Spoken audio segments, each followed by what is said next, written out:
Mäng nimega elu ja kuidas seda mängida. The Game of Life and How to Play It. Florence Shovel Shin. Mäng, the game. Enamikul inimestel on elu võitlus, kuid see pole võitlus, see on mäng. Most people consider life a battle, but it is not a battle, it is a game. See on mäng. Ometi ei saa seda mängida edukalt, tundmata vaimseid seadusi ning Vana ja Uus Testament esitavad meile mängureeglid imelise selgusega. It is a game, however, which cannot be played successfully without the knowledge of spiritual law, and the Old and the New Testaments given the rules of the game with wonderful clearness. Jeesus Kristus õpetas, et see on andmise ja saamise suur mäng. Jesus Christ taught that it was a great game of giving and receiving. Mida inimene külvab, seda ta ka lõikab. Whatsoever a man soweth, that shall he also reap. See tähendab, et ükskõik millise sõna või teo inimene teele saadab, see tuleb talle tagasi, mida ta annab, seda ka saab. This means that whatever man sends out in word or deed will return to him. What he gives, he will receive. Kui ta külvab viha, siis saab ta viha vastu. Kui ta jagab armastust, saab ta armastust vastu. Kui ta heidab kriitikat, saab ise kriitika osaliseks. Kui tema valetab, valetatakse ka temale ja seda, kes petab, petetakse. If he gives hate, he will receive hate. If he gives love, he will receive love. If he gives criticism, he will receive criticism. If he lies, he will be lied to. If he cheats, he will be cheated. Meile õpetatakse samuti, et väga tähtsal kohal on elumängus kujutlusvõime. We are taught also that the imagining faculty plays a leading part in the game of life. Hoia oma südant või ettekujutust enam kui kõike muud, mida tuleb hoida, sest sellest lähtub elu. Keep thy heart or imagination with all diligence, for out of it are the issues of life. See tähendab, et kõik, mida inimene ette kujutab, saab peaaegu alati temaga seoses teoks. This means that what man imagines sooner or later externalizes in his affairs. Tean meest, kes kartis üht teatud haigust. I know a man who feared a certain disease. See oli väga harva esinev haigus, millest oli keeruline haigestuda, kuid ta kujutas seda pidevalt ette ja luges sellest, kuni see ilmutas end organismis ja ta suri moondunud ettekujutuse ohvrina. It was a very rare disease and difficult to get, but he pictured it continually and read about it until it manifested in his body, and he died, the victim of distorted imagination. Nüüd näeme, et elumängu edukaks mängimiseks tuleb treenida oma kujutlusvõimet. So we see, to play successfully the game of life, we must train the imagining faculty. Inimesed, kelle kujutlusvõime on treenitud ette kujutama vaid head, toovadki oma ellu kõik hea, mida suudavad kujutleda. Kõik, mida ta süda kutsub, tervise, jõukuse, armastuse, sõbrad, täieliku eneseteostuse. A person with an imagining faculty trained to imagine only good brings into his life every righteous desire of his heart, health, wealth, love, friends, perfect self-expression, his highest ideas.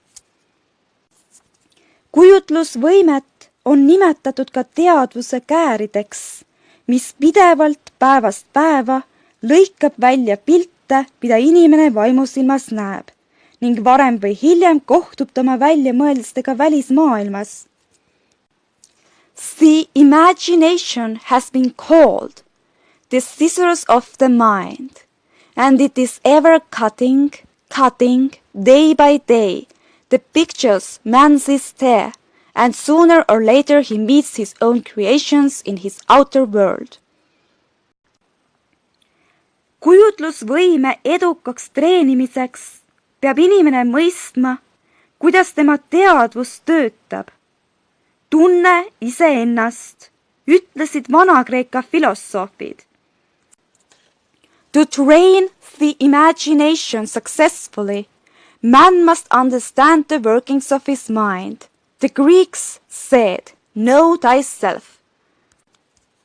Meie teadvusel on 3 tasandit.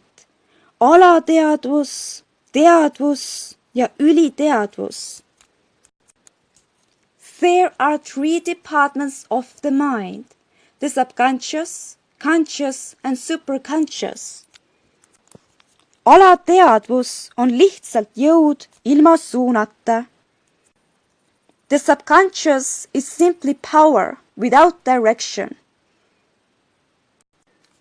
See on kui aurujõud või elekter ja teeb seda, mida on suunatud tegema.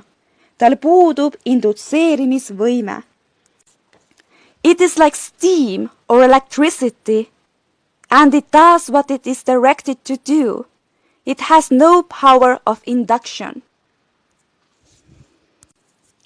Kõik, mida inimene sügavalt tunnetab või selgelt ette kujutab, mõjutab alateadvust ja viiakse ellu viimse üksikasjani.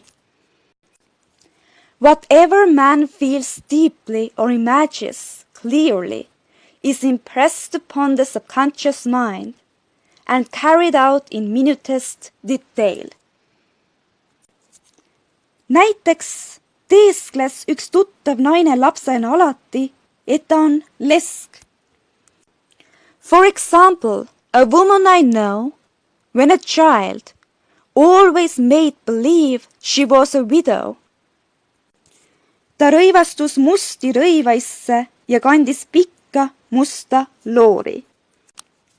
She dressed up in black clothes and wore a long black veil. Inimestele tundus see nutikas ja lõbustav. And people thought she was very clever and amusing. Tütarlaps sirgus naiseks ja abiellus mehega, keda ta sügavalt armastas. She grew up and married a man with whom she was deeply in love. Peagi mees suri ning naine kandis musti rõivaid ja leinaloori palju aastaid. In a short time he died and she wore black and a sweeping veil for many years. Kuvand enesest lesknaisena oli mõjunud alateadvusele ja tungis aja jooksul esile, hoolimata valust, mida see tekitas. The picture of herself as a widow was impressed upon the subconscious mind, and in due time worked itself out, regardless of the havoc created. Teadlikku vaimu on nimetatud surelikuks ehk lihalikuks vaimuks.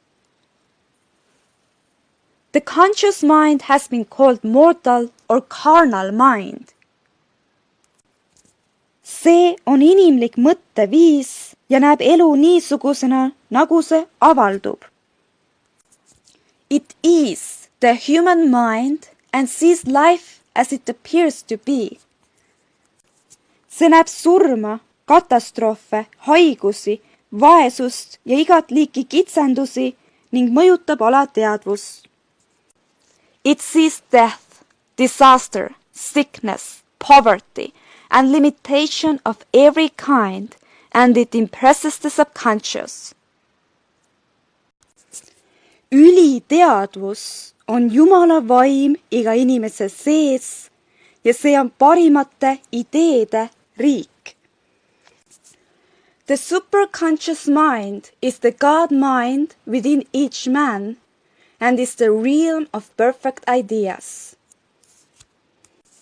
See sisaldab Platoni kirjeldatud jumalikku loomingut, jumalikku määratust, sest iga inimese jaoks on oma jumalik määratus.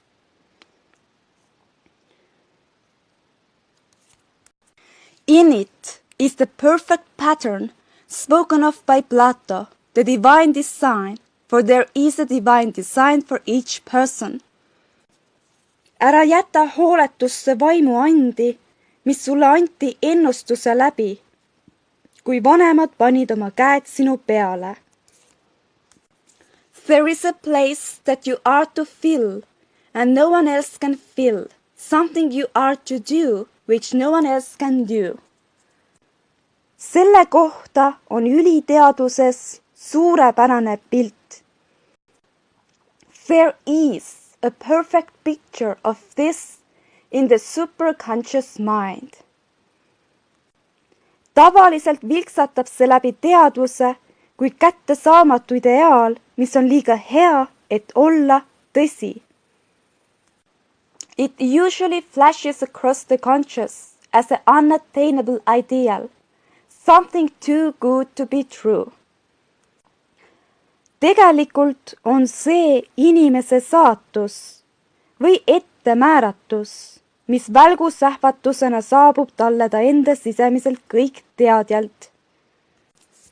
In reality, it is man's true destiny, or destination, flashed to him from the infinite intelligence which is within himself.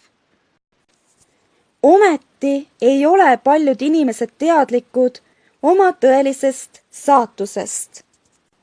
Many people, however, are in ignorance of their true destinies. Selle asemel püüeldakse asjade ja situatsioonide poole, mis pole neile määratud. Liiga sageli otsitakse midagi, mille leidmine toob endaga kaasa vaid ebaõnnestumist ja rahulolu puudumist. And are striving for things and situations which do not belong to them and would only bring failure and dissatisfaction if attained. Üks naine pöördus minu poole ja palus mul öelda tervendav sõna, et ta saaks abielluda teatud mehega, kellest seda väga armunud oli. Olgu ta edaspidi A, B. For example, a woman came to me and asked me to speak the word that she would marry a certain man with whom she was very much in love. She called him A, B.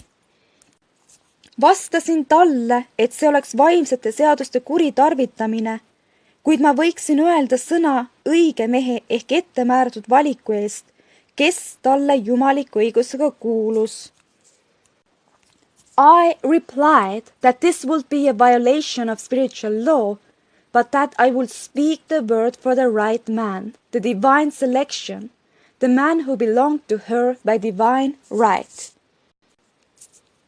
Ma lisasin, kui A, B on teile õige mees, siis te teda ei kaota, aga kui pole, kohtute võrdväärsega. I added, if A, B is the right man, you can't lose him, and if he isn't, you will receive his equivalent. Naine kohtus A, B-ga sageli, ent nende sõprus edasi ei arenenud. She saw A, B frequently, but no headway was made in their friendship. Ühel õhtul helistas ta mulle ja ütles, teate, juba nädal aega ei tundugi A, B mulle enam nii vaimustav mees. One evening she called and said, do you know For the last week, AB hasn't seemed so wonderful to me. Ma vastasin, võib-olla polnud tema ettemääratud valik. Hoopis üks teine mees on see õige. I replied, maybe he is not the divine selection. Another man may be the right one. Peagi pärast seda tutvus ta ühe mehega, kes armus temasse silmapilkselt ja ütles, et naine on tema ideaal. Soon after that, she met another man who fell in love with her at once and who said she was his ideal. Tegelikult lausus see mees kõiki neid sõnu, mida naine oli kogu aeg lootnud kuulda A, B suust. In fact, he said all the things that she had always wished AB would say to her. See tundus kuidagi üleloomulik, märkis ta. Ta vastas mehele armastusega ja kaotas igasuguse huvi A, B vastu. She remarked, it was quite uncanny. She soon returned his love and lost all interest in AB. See kinnitab asendusseadust. Väärmõte asendati õigega, seetõttu ei toonud see kaasa ei kaotust ega ohverdust. This shows the law of substitution. A right idea was substituted for a wrong one. Therefore, there was no loss or sacrifice involved. Jesus Christ said, seek ye first the kingdom of God and his righteousness, and all these things shall be added unto you. And he said the kingdom was within man. Jumala riik on õigete ideede riik ehk Jumala määratus. The kingdom is the realm of right ideas or the divine pattern. Jeesus Kristus õpetas, et inimese sõnad mängivad tema elumängus juhtivat osa, sest su sõnadest mõistetakse sind õigeks ja su sõnadest mõistetakse sind süüdi. Jesus Christ taught that man's words played a leading part in the game of life. By your words ye are justified, and by your words ye are condemned. Paljud inimesed on tühjade sõnadega toonud oma ellu häda. Many people have brought disaster into their lives through idle words. Näiteks küsis üks naine minult, miks ta vaesunud on. For example, a woman asked me why her life was now one of poverty, of limitation. Varem oli tal maja, ta oli ümbritsetud kaunite esemetega ja tal oli palju raha. Formerly she had a home, was surrounded by beautiful things and had plenty of money. Vestluse käigus selgus, et ta oli väsinud oma kodusest maja pidamisest ja oli pidevalt korrutanud. We found she had often tired of the management of her home and had said repeatedly, ma olen tüdinud ja mul on kõrini neist asjadest. Kui lihtne oleks kohvri otsas elada ja lisas, praegu ma elangi kohvri otsas. I'm sick and tired of things. I wish I lived in a trunk. And she added, today I am living in that trunk. Ta oli ennast ise kohvri otsas elama sisendanud. She had spoken herself into a trunk. Alateadvusel puudub huumorimeel ja seda teadmata lõpeb naljatlemine inimestele sageli õnnetult. The subconscious mind has no sense of humor and people often choke themselves into unhappy experiences.